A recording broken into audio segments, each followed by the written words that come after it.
Good evening, ladies and gentlemen. I am just another tinfoil hat. Welcome to my show.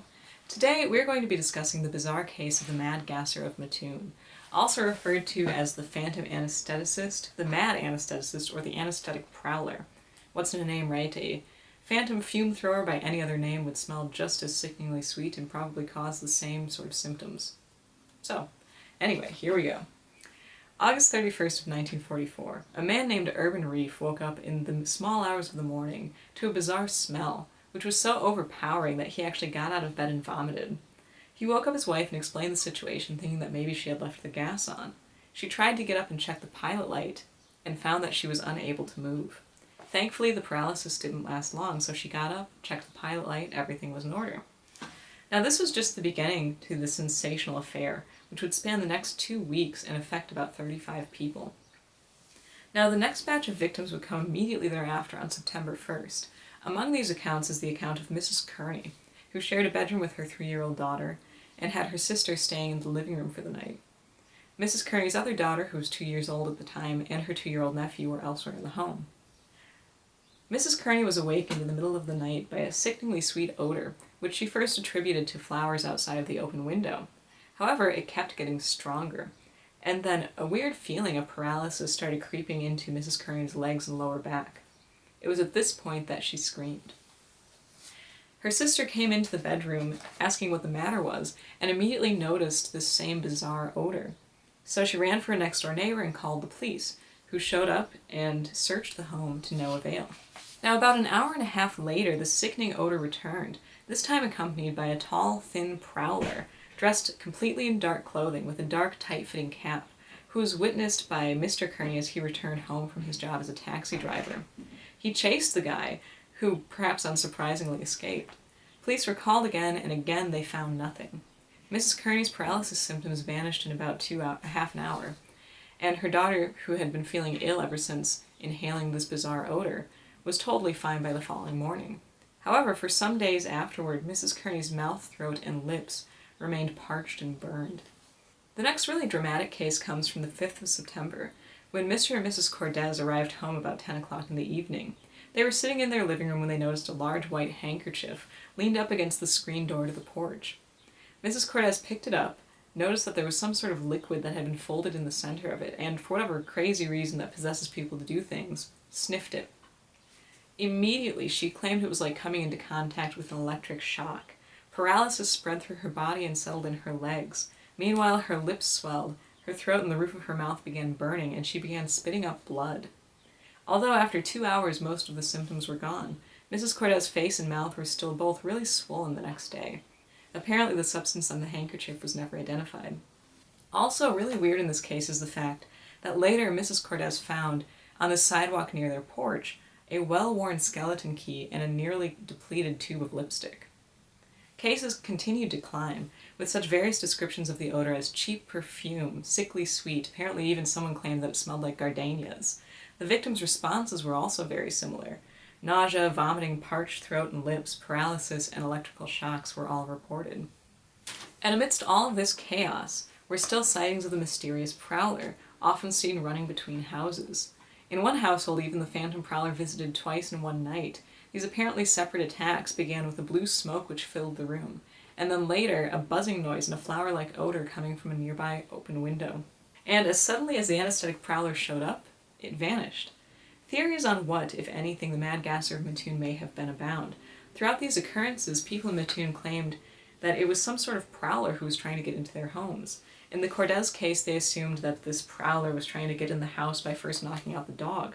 In the earlier Kearney case, apparently Mrs. Kearney and her sister had been counting money earlier in the day and figured that some petty thief had seen them and was trying to break into the house by first knocking out the occupants.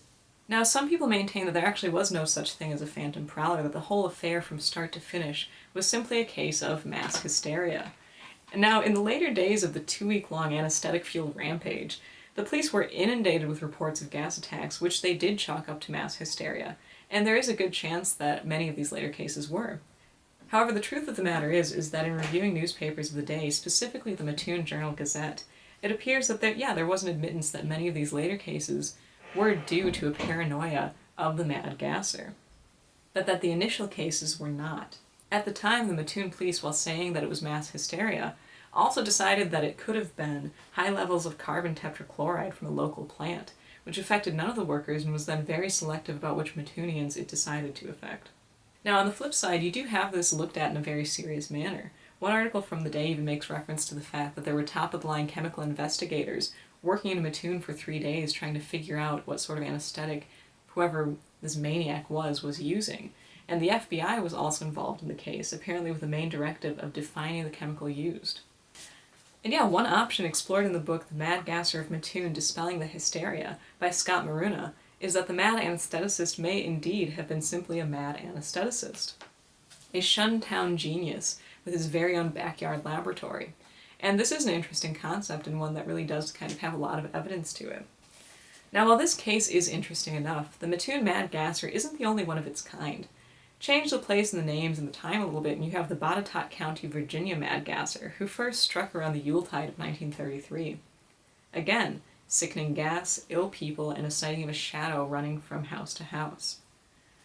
And this next one was noted by Loren Coleman in Mysterious America. There's also a striking similarity to the spring-heeled Jack, the, well, apparently spring-heeled phantom which terrorized England in the mid-1800s. Apparently this thing, much like another weird prowler, the Mineral Point Vampire of Wisconsin, reportedly was able to clear 8-foot walls no problem, hence the name Spring-Heeled Jack. However, the most notable similarity here to the Mattoon Mad Gasser is one account from 1838, in which 2 witnesses walking in Limehouse saw the infamous Jack-B. Nimble ripoff, who responded by spurting blue fire into one of their faces. The woman was struck blind and collapsed into convulsions which lasted for 2 hours. Yet another direct parallel to Mattoon in the case of the blue mist. Now, phantom mists and bizarre odors with strange consequences aren't solely the domain of these phantom prowlers. Time and time again, similar effects have been recorded in close proximity to monsters and UFOs. A prominent example here would be the mustard gas-like symptoms experienced by witnesses of the Flatwoods Monster. Whether there is a true connection between the Mad Gasser of Mattoon and other anomalies, or there really was a much less phantom and much more human prowler visiting the households of Mattoon, I don't know. I really don't think that the whole thing can or should be chalked up to mass hysteria, however. Again, a lot of the later cases, sure, but especially the initial cases and a certain core of the cases throughout the 2-week period, I don't think we can just say, oh, it was paranoia.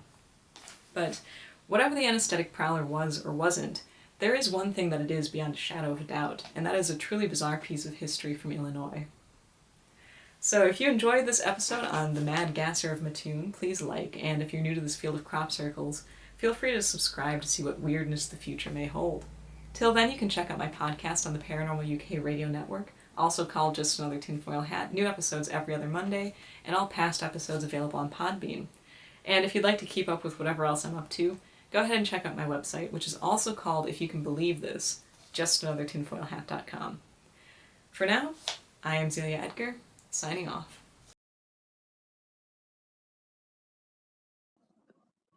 Doing.